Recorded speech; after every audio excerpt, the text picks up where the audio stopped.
Everyday life science by সূচনা চ্যানেলে সকল শিক্ষার্থীদের স্বাগত।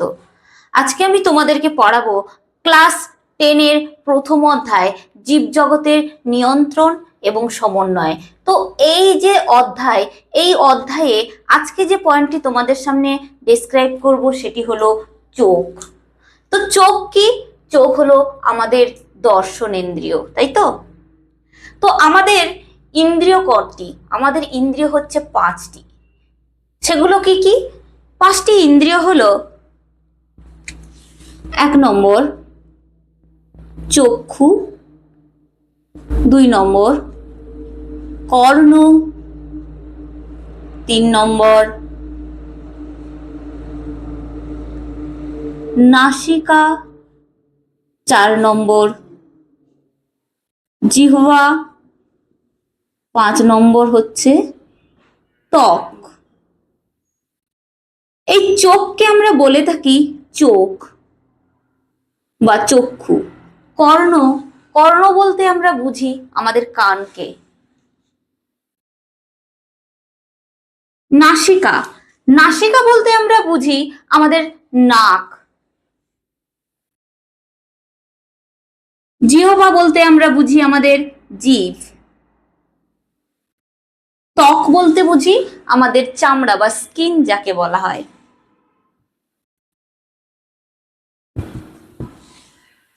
তো পঞ্চ ইন্দ্রিয়ই হলো আমাদের জ্ঞানেন্দ্রিয়।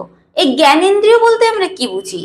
এই জ্ঞানেন্দ্রিয় হলো যে সমস্ত অঙ্গ কি করে, পরিবেশ থেকে উদ্দীপনা গ্রহণ করে নির্দিষ্ট স্নায়ুর মাধ্যমে স্নায়ু কেন্দ্রে পৌঁছে দেয় এবং সেটি কি কাজ করবে তার নির্দেশ পালন করে, তাকেই বলা হয় জ্ঞানেন্দ্রিয়। ক্লিয়ার? তো আমরা আজকে যে পয়েন্টটি ডিসকাস করব সেটি হলো চোখ। তাহলে ভিডিওটা স্কিপ না করে দেখতে থাকো এবং চ্যানেলটি সাবস্ক্রাইব করে দাও। তো চোখ দিয়ে আমরা কি করি? চোখ দিয়ে আমরা দেখি, তাই তো? তাহলে একটি চোখ, এই চোখের বা অক্ষিগোলকের একটি লম্বচ্ছেদ করার ফলে তার যে অংশগুলো রয়েছে সেই অংশগুলো আমরা ডেসক্রাইব করব। প্রথমে আসছি স্ক্লেরা। তাহলে 1 নম্বর কি হলো? স্ক্লেরা। এই স্ক্লেরা কি? এই স্ক্লেরা হলো অক্ষিগোলকের বহিরাবরণ। ক্লিয়ার? স্ক্লেরা দেখো, অক্ষিগোলকের বহিরাবরণটাই হচ্ছে স্ক্লেরা। তো এই স্ক্লেরার কাজ হলো স্ক্লেরার পরবর্তী যে করোয়েড অংশ রয়েছে সেই করোয়েড স্তরটাকে রক্ষা করা।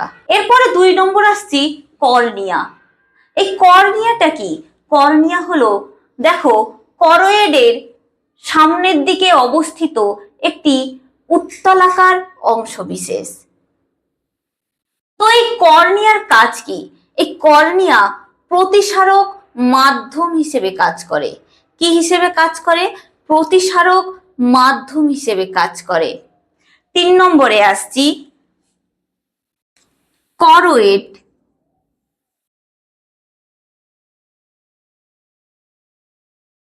অক্ষিগোলকের দেখো মাঝখানে যে পেছনের দিকে যে একটি পাতলা আবরণ রয়েছে তাকেই বলা হয় করোয়েড। এই করোয়েডে মেলানিন নামক রঞ্জক উপস্থিত থাকার কারণে এই করোয়েডটার বর্ণ হয় কালো রং। তাহলে এই করোয়েডের কাজ কি? এই করোয়েডের কাজ হলো রেটিনাকে রক্ষা করা এবং বিচ্ছুরিত আলোর যে প্রতিফলন সেই প্রতিফলনটাকে রোধ করা করোয়েডের প্রধান কাজ। দেখো নাম্বার 4-এ আসছি আইরিস। তো এই আইরিসটা কি? এই আইরিস হলো এই অক্ষিগোলকের সম্মুখ ভাগে অর্থাৎ সামনের দিকে এবং কর্নিয়ার পেছনে কালো রঙের যে দেখো পেশিময় এক ধরনের পর্দা রয়েছে তাকেই বলা হয় আইরিস। তো এই আইরিসে কি থাকে বলতো?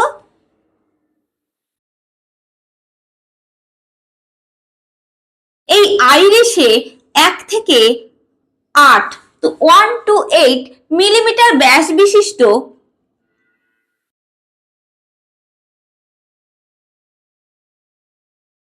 এই আইরিসে 1 to 8 মিলিমিটার ব্যাস বিশিষ্ট ছিদ্র থাকে। কি থাকে? ছিদ্র থাকে, যাকে কি বলা হয়? যাকে বলা হয় তারারন্ধ্র বা পিউপল। কি বলা হয়? যাকে বলা হয়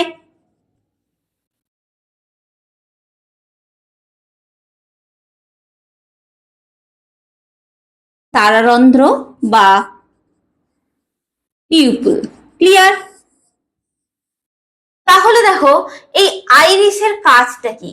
এই আইরিসের কাজ বা ফাংশন হলো এই যে তারারন্ধ্র বা পিউপল যাকে বললাম, এই তারারন্ধ্রকে ছোট বড় করে আলো প্রবেশটাকে নিয়ন্ত্রণ করা।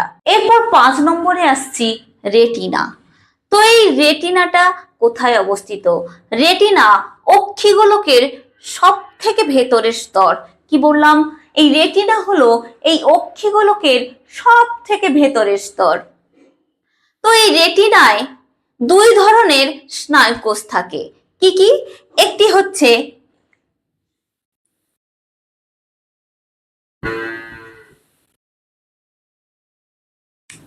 কি কি স্নায়ুকোষ থাকে? একটি হচ্ছে রড কোষ। এই রড কোষটা দেখতে কেমন বলতো? রড কোষটা দেখতে দণ্ডাকৃতি।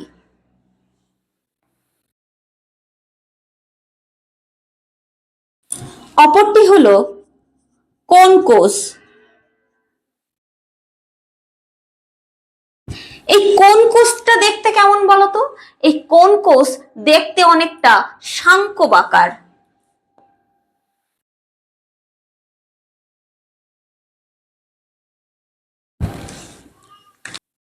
তো এই রড কোষ যে রঞ্জক দ্বারা গঠিত, সেই রঞ্জকটি হলো রোডোপসিন। তাহলে রড কোষ কি রঞ্জক দ্বারা তৈরি? রোডোপসিন।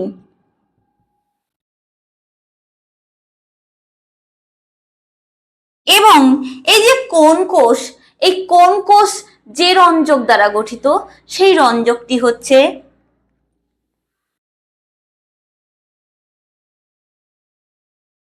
সায়ানোপসিন এবং আয়োডোপসিন। সায়ানোপসিন এবং আয়োডোপসিন এই দুটো রঞ্জক হলো কোন কোষের রঞ্জক। তাহলে কোন কোষ এবং রড কোষ অর্থাৎ রেটিনার কাজ কি? রেটিনার মধ্যে অবস্থিত যে রড কোষ, সেই রড কোষ মৃদু আলোতে দেখতে সাহায্য করে। রড কোষের কাজ কি? মৃদু আলোতে দেখতে সাহায্য করে। এবং কোন কোষ কি কাজ করে? কোন কোষ উজ্জ্বল আলোতে দেখতে সাহায্য করে প্রাণীদের। যেহেতু রড কোষ মৃদু আলোতে দেখতে সাহায্য করে, সেই কারণে রড কোষই নিশাচর প্রাণীদের চোখের অক্ষিগোলকে অবস্থিত। ঠিক আছে? সেই কারণেই নিশাচর প্রাণীরা রাত্রিবেলায় দেখতে পায় কেবলমাত্র রড কোষের উপস্থিতির কারণে। তো রেটিনা পড়তে হলে তোমাদের দুটো বিন্দুর কথা জানতে হবে। একটি হচ্ছে পীত বিন্দু, অপরটি হচ্ছে অন্ধবিন্দু। প্রথমে আসছি পীত বিন্দু। তো পীত বিন্দুটি কি?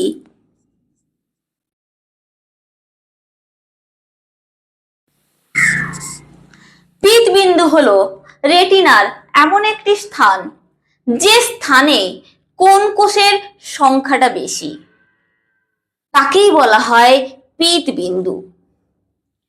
এরপরে আসছি অন্ধবিন্দু। তাহলে অন্ধবিন্দুটা কি? দেখো এই যে অন্ধবিন্দু, এই অন্ধবিন্দু দেখো অপটিক স্নায়ু দ্বারা গঠিত। কি দ্বারা গঠিত? অপটিক স্নায়ু দ্বারা গঠিত এই অন্ধবিন্দু। তো এই অন্ধবিন্দু তো অপটিক স্নায়ু দ্বারা গঠিত এবং এখানে আলোক সুবেদী কোষ থাকে না। কি অনুপস্থিত থাকে? অন্ধবিন্দুতে আলোক সুবেদী কোষ অনুপস্থিত থাকে।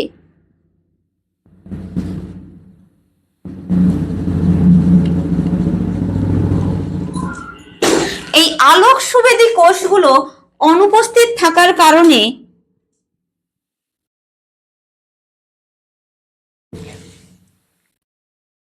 প্রতিবিম্ব সৃষ্টি হয় না এই অংশে। কি হয় না, এই অংশে প্রতিবিম্বটা সৃষ্টি হয় না। ক্লিয়ার? এরপর 6 নম্বরে আসছি অ্যাকুয়ার হিউমর। তাহলে অ্যাকুয়ার হিউমর হচ্ছে 6 নম্বর পয়েন্ট, তাই তো? তো অ্যাকুয়ার হিউমর কোথায় অবস্থিত? এই অ্যাকুয়ার হিউমর দেখো লেন্সের সম্মুখ ভাগে বা সামনের দিকে, লেন্সের সম্মুখ ভাগে দেখো এই যে প্রকোষ্ঠ, এই প্রকোষ্ঠই হলো অ্যাকুয়াস হিউমর। যেখানে কি অবস্থিত? যেখানে স্বচ্ছ জলীয় তরল অবস্থিত। তাহলে অ্যাকুয়াস হিউমরে কি অবস্থিত?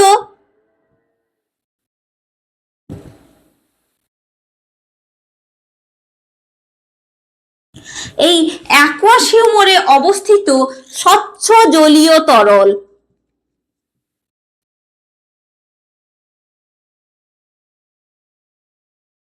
তো এই অ্যাকুয়াস হিউমরের কাজ বা ফাংশনটা কি?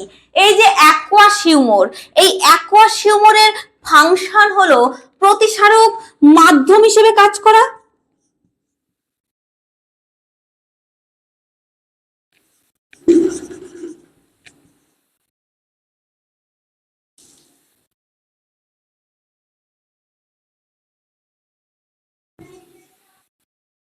এবং এবং কি করে? এবং চোখের যে আভ্যন্তরীণ চাপ, সেই আভ্যন্তরীণ চাপকে নিয়ন্ত্রণ করা। এবং কি করে? চোখের আভ্যন্তরীণ চাপকে নিয়ন্ত্রণ করা।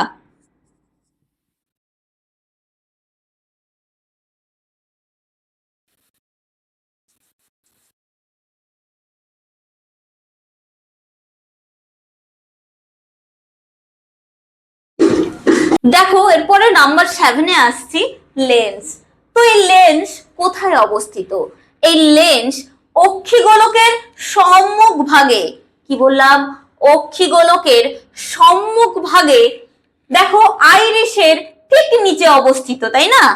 যেটি অক্ষিকোটরে এই যে সাসপেনসারি লিগামেন্ট আছে না, এই দেখো এটা একটা সাসপেনসারি লিগামেন্ট, এই একটা সাসপেনসারি লিগামেন্ট, এই সাসপেনসারি লিগামেন্টের দ্বারা ঝোলানো অবস্থায় থাকে। এই লেন্স ক্যাপসুল দ্বারা আবৃত থাকে। লেন্স কিসের দ্বারা আবৃত থাকে তাহলে? লেন্স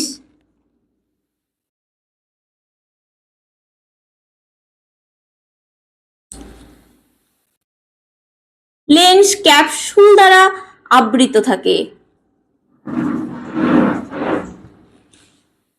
তাহলে লেন্সের ফাংশন কি? লেন্সের ফাংশন বা কাজ হলো আলোর প্রতিসরণ ঘটিয়ে রেটিনার ওপর ফোকাস তৈরি করা। কি করা? আলোর প্রতিসরণ ঘটিয়ে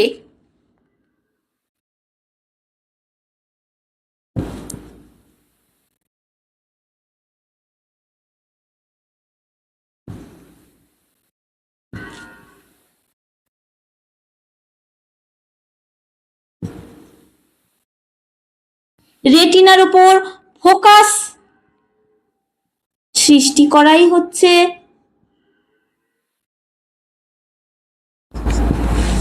লেন্সের কাজ। এরপরে 8 নম্বরে আসছি ভিট্রিয়াস হিউমর। 8 নম্বর কি হলো? Vitreous humour. তো এই ভিট্রিয়াস হিউমরটা কোথায় অবস্থিত? এই ভিট্রিয়াস হিউমর দেখো লেন্সের ঠিক পশ্চাৎ ভাগে বা পেছনের দিকে এই ভিট্রিয়াস হিউমর অবস্থিত। তো এই ভিট্রিয়াস হিউমরটা কি? এই ভিট্রিয়াস হিউমর হলো এই ভিট্রিয়াস হিউমর হলো জেলির ন্যায় ঘন তরল পদার্থ।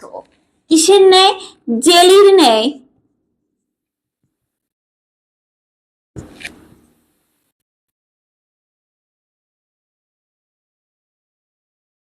ঘন তরল পদার্থ। তো ভিট্রিয়াস হিউমরের কাজ কি? ভিট্রিয়াস হিউমরের কাজ বা ফাংশন হলো আলোর প্রতিসারণ মাধ্যম হিসেবে কাজ করা। কি করা? আলোর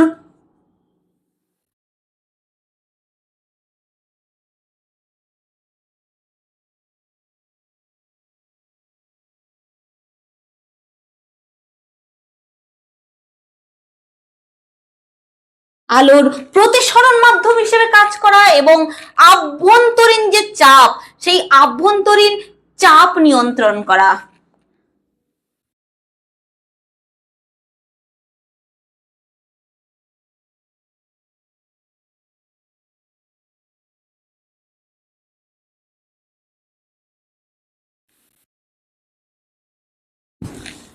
এটা হচ্ছে ভিট্রিয়াস হিউমারের কাজ। এরপর 9 নম্বরে আসছি কনজাংটিভা। তো এই কনজাংটিভারটা অবস্থান কোথায়? এই কনজাংটিভা দেখো কর্নিয়ার ঠিক ওপরে অবস্থিত, তাই না? দেখো এই যে কর্নিয়ার ঠিক ওপরে অবস্থিত কনজাংটিভা। তো এই কনজাংটিভার কাজ বা ফাংশন কি? এই কনজাংটিভার ফাংশন হচ্ছে কর্নিয়াকে ঘর্ষণজনিত আঘাত থেকে রক্ষা করা।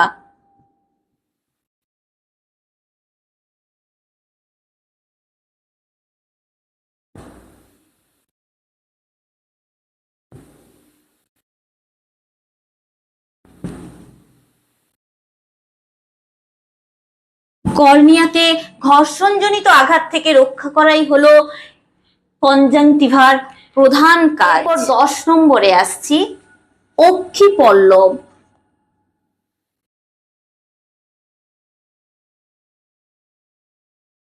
দেখো আমাদের যে এই আমাদের চোখ দুটো অক্ষিপল্লব দ্বারা গঠিত, তাই না? একটি ঊর্ধ্ব পল্লব, একটি নিম্ন পল্লব। তো এই অক্ষিপল্লবের কাজ কি? অক্ষিপল্লবের কাজ হচ্ছে চোখকে বাইরের আঘাত থেকে রক্ষা করা এবং চোখটাকে আর্দ্র রাখা। নাম্বার 11 হচ্ছে অশ্রু গ্রন্থি।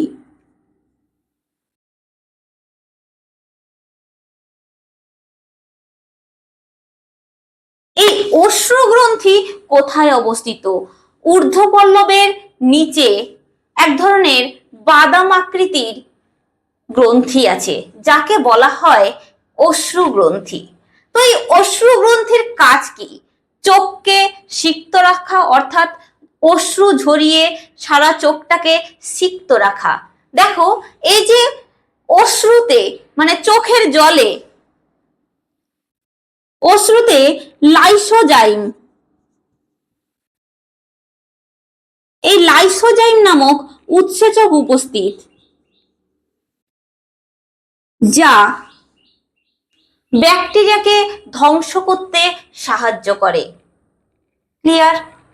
এখন যে পয়েন্টটি আমি তোমাদের সামনে ডিসকাস করব সেটি হলো একনেত্র দৃষ্টি এবং দ্বিনেত্র দৃষ্টি। প্রথমে আসছি একনেত্র দৃষ্টি। এই একনেত্র দৃষ্টিতে চোখের অবস্থানটা কি জানাবো। একনেত্র দৃষ্টিতে চোখের অবস্থান মাথার দুই পাশে একটি করে চোখ অবস্থিত। তাহলে একনেত্র দৃষ্টিতে চোখের অবস্থানটা কোথায়? মাথার দুই পাশে, তাই তো? তো এই একনেত্র দৃষ্টিতে বিভিন্ন বস্তুর আলাদা আলাদা প্রতিবিম্ব দেখা যায়। কি হয়? এই একনেত্র দৃষ্টির ক্ষেত্রে বিভিন্ন বস্তুর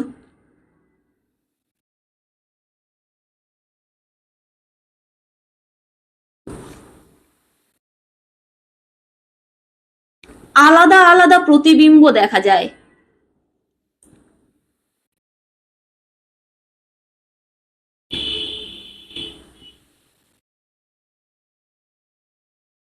ক্লিয়ার?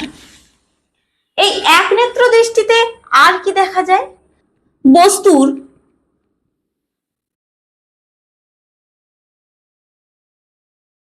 সঠিক আকার, অবস্থান এবং দূরত্ব নির্ণয় করা সম্ভব নয় বা নির্ণয় করা যায় না এই একনেত্র দৃষ্টির ক্ষেত্রে। ক্লিয়ার? এরপরে তাহলে একনেত্র দৃষ্টি কাদের ক্ষেত্রে পরিলক্ষিত হয়? এই একনেত্র দৃষ্টি তাহলে পরিলক্ষিত হয় কাদের ক্ষেত্রে বলতো? গরু, ঘোড়া, ছাগল ইত্যাদির ক্ষেত্রে। একনেত্র দৃষ্টিটা পরিলক্ষিত হয়।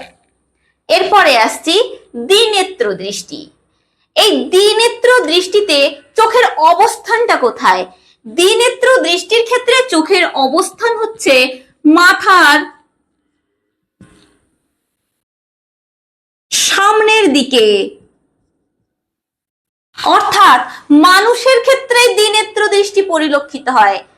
দ্বিনেত্র দৃষ্টি আমাদের ক্ষেত্রেই পরিলক্ষিত হয়। আর দেখো আমাদের মাথার সামনের দিকে চোখ অবস্থান করেছে। এই দ্বিনেত্র দৃষ্টিতে একটি বস্তুরই প্রতিবিম্ব দেখা যায়। দ্বিনেত্র দৃষ্টির ক্ষেত্রে দুটি চোখ দিয়ে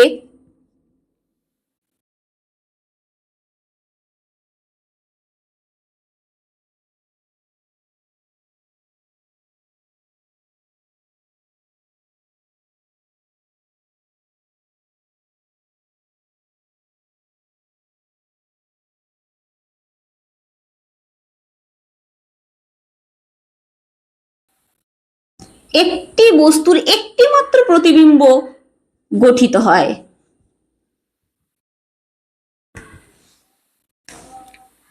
এরপরে আসছি এই দ্বিনেত্র দৃষ্টি দিয়ে কি হয়? দ্বিনেত্র দৃষ্টির ক্ষেত্রে বস্তুর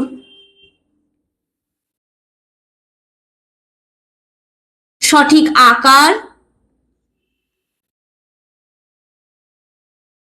অবস্থান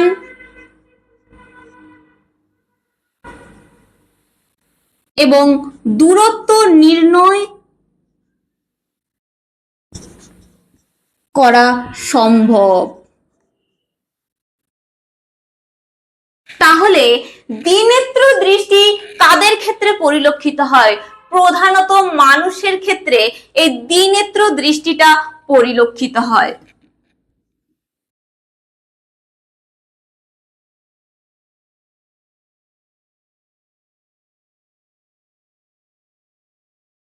এখন যে পয়েন্টটি আমি তোমাদের সামনে ডিসকাস করব সেটি হচ্ছে অ্যাকোমোডেশন বা উপযোজন কি। আমাদের লেন্সে যে সিলিয়ারি পেশি রয়েছে, কোথায়? আমাদের লেন্সের দুই পাশে যে সিলিয়ারি পেশি রয়েছে,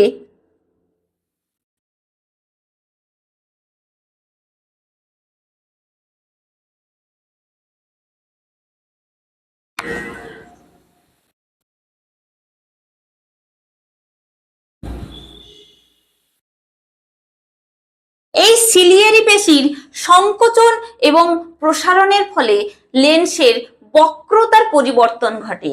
কি হয়? সিলিয়ারি পেশির সংকোচন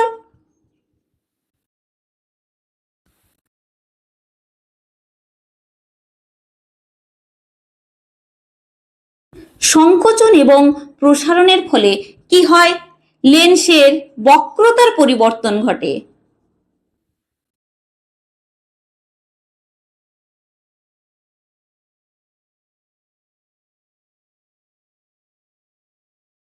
লেন্সের বক্রতার পরিবর্তন ঘটার ফলে কি হয়? লেন্স পাতলা হবে কিনা পুরু হবে তা স্থির হয়। এটি হচ্ছে অ্যাকোমোডেশন। অর্থাৎ যদি দূরের বস্তু দেখা হয়, দূরের বস্তু দেখতে কি হয়? লেন্সটাকে পাতলা হতে হয়। সেক্ষেত্রে কি হবে? লেন্সের বক্রতার পরিবর্তন ঘটবে সিলিয়ারি পেশির সংকোচন এবং প্রসারণের ফলে। এর ফলে লেন্সটা পাতলা হবে এবং দূরের দৃষ্টিটা দেখতে সক্ষম হবে। যদি কাছের দৃষ্টি দেখতে সক্ষম হয় তাহলে লেন্সটা পুরু হবে, অর্থাৎ লেন্সের বক্রতার পরিবর্তন ঘটবে এবং লেন্স পুরু হবে। এর ফলে ওই ব্যক্তি কাছের বস্তু দেখতে সক্ষম হবে। ক্লিয়ার? এখন আমি তোমাদের সামনে চোখের কয়েকটি ত্রুটিগুলো ডিসকাস করব। নাম্বার 1 হচ্ছে মায়োপিয়া। এই মায়োপিয়া এমন একটি দৃষ্টি ত্রুটিজনিত রোগ যেখানে কি হয়? মানুষেরা দূরের জিনিস দেখতে পারে না, অর্থাৎ তাদের দূরের দৃষ্টিটা ব্যাহত হয়। কি হয়? মানুষেরা দূরের বস্তু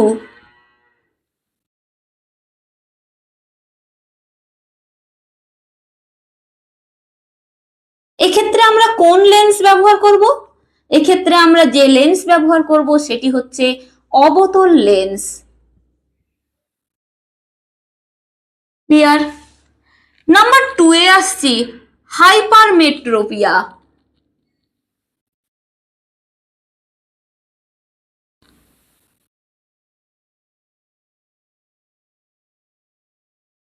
এই হাইপারমেট্রোপিয়া কি ধরনের দৃষ্টি ত্রুটি?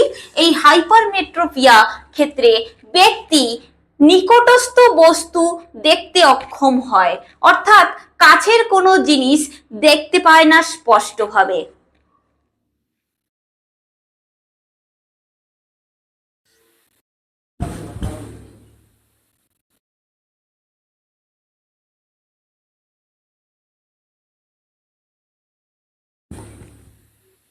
এক্ষেত্রে আমি হাইপারমেট্রোপিয়ার ক্ষেত্রে আমরা কোন ধরনের লেন্স ব্যবহার করব? এই হাইপারমেট্রোপিয়ার ক্ষেত্রে আমরা যে ধরনের লেন্সটি ব্যবহার করি সেটি হচ্ছে উত্তল লেন্স। ক্লিয়ার? তাহলে হাইপারমেট্রোপিয়ার ক্ষেত্রে আমরা কোন লেন্স ব্যবহার করে পারি? উত্তল লেন্স। এরপরে আসছি প্রেস বায়োপিয়া।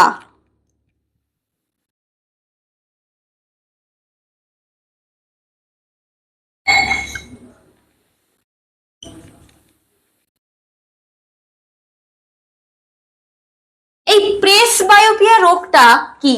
এই প্রেস বায়োপিয়া এমন একটি দৃষ্টি ত্রুটিজনিত রোগ যেটি দেখা যায় 40 বছরের বেশি ব্যক্তিদের ক্ষেত্রে। কাদের ক্ষেত্রে?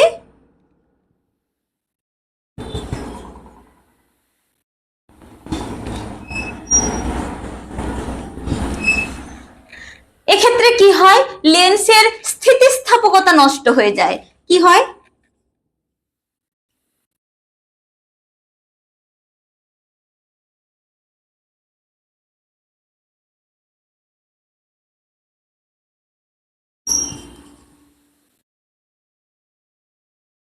ক্লিয়ার? এক্ষেত্রে আমরা চশমায় কি কোন লেন্স ব্যবহার করে থাকি? এক্ষেত্রে আমরা চশমায় যে লেন্স ব্যবহার করে থাকি সেটি হচ্ছে বাইফোকাল লেন্স।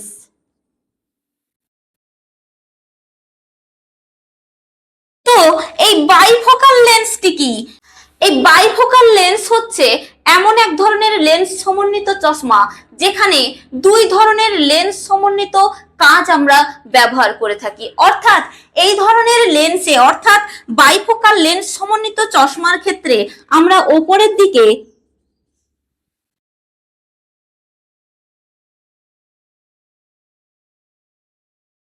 অবতল লেন্স ব্যবহার করি এবং নিচের দিকে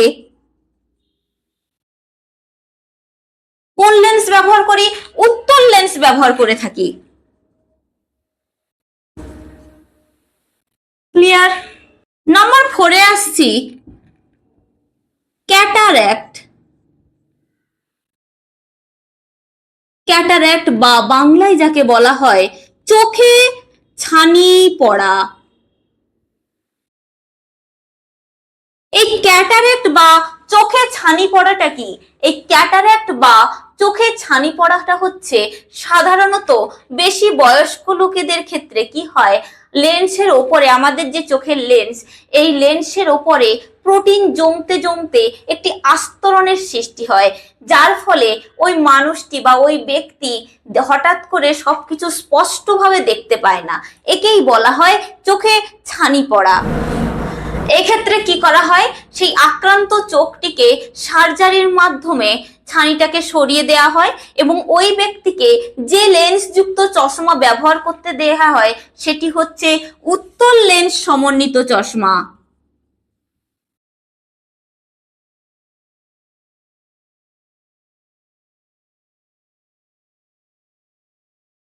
ক্লিয়ার? তাহলে ভিডিওটি আমি এখানেই কমপ্লিট করলাম। কারোর যদি কোনো প্রশ্ন বা কোয়ারি থাকে অবশ্যই কমেন্ট সেকশনে লিখে পাঠাও এবং চ্যানেলটিকে লাইক, শেয়ার, সাবস্ক্রাইব করে পাশে থাকা বেল আইকনটি প্রেস করো যাতে পরবর্তী নোটিফিকেশন তোমাদের কাছে পৌঁছে যায়। ধন্যবাদ।